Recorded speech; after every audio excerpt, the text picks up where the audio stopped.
Prezident İlham Əliyevin Almaniya səfəri çərçivəsində Berlində keçirilən mühüm rəsmi görüşlər pərdə arxasında gərgin anlarla yadda qalıb. Liderlərin danışıqlar apardığı rəsmi Villa Borzing iqamətgahının qarşısında mühacirətdə yaşayan Tural Sadıqlının qurmaq istədiyi siyasi şov və təxribat cəhdi gözlənilməz ssenari ilə tamamilə alt-üst olub. Kameraya baxaraq səslənən sərt replika onlara yazığım gəlir.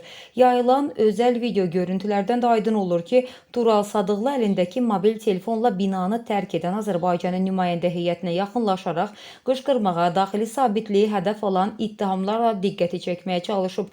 Bir çoxlarının gərginlik gözlədiyi həmin anlarda prezidentin köməkçisi Hikmət Hacıyev heç bir emosiyaya qapılmadan tam soyuqqanlı şəkildə birbaşa Sadıqlının kamerasına baxaraq cəmi bir cümləli cavab verib.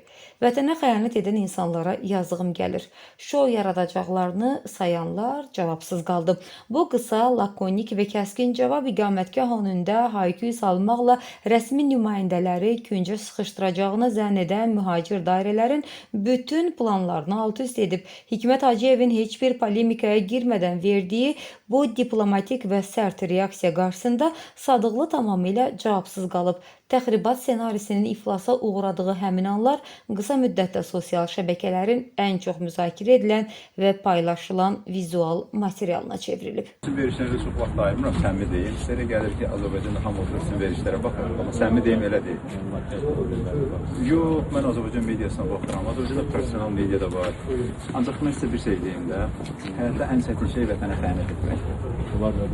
Əlbəttə, göz çəkində mən sizə deyirəm ki, həyatda ən bir çətin şey vətənə xəyanət etməkdir, dövlətinə xəyanət etməkdir.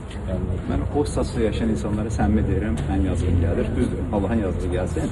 Amma bunu mən bir bədbəxtçilik sayıram. Mən vətənə əksinə vətən üçün çalışdığını Vətən üçün çalışmaq deməkdir. Və məsələn, o Qarabağdakı separatistləri təşviq edəndə siz vətən haqqında düşünürdünüz. Montaj videolardır, onu açıqlamaq. Yenə deyirəm, mənim haqqımda nə deyirsinizdən sonra 5 qat artığını deyin. Ayət edirəm sizə. Tönqül ödün. 5 qat artığını deyin, 10 qat artığını deyin. Necə deyirlər, mən heç eynimə deyil. Amma belə deyil, mən də sizə müəyyən dərəcədə sizin mövcud durumunuzu bir qədər halım acıyır. Mən də istəməzdim, amma 100 minlərlə Azərbaycanın Almaniyada sığınacaq alır. 100 minlərlə yox, rəqəmləri genişlətməyək də. 100 minlərlə deyil, 10 minlərlə deyil, 10 minlərlə deyil. Azərbaycandakı siz vəziyyətlərdən real vəziyyətsiz görürsünüz. Azərbaycan Respublikası vətəndaşı idiniz, yaşayırdınız, hər hansı bir səbəblərdən sonra risk etdiniz, öz qərarınızdır. Ona görə də həyatda sizin haqqınızda baş verən və bilməyən hadisələrə görə Azərbaycanı günahlandırmaq bu düzgün deyil. Mənim bir səbəbləri özünüzə də axtarmalısınız.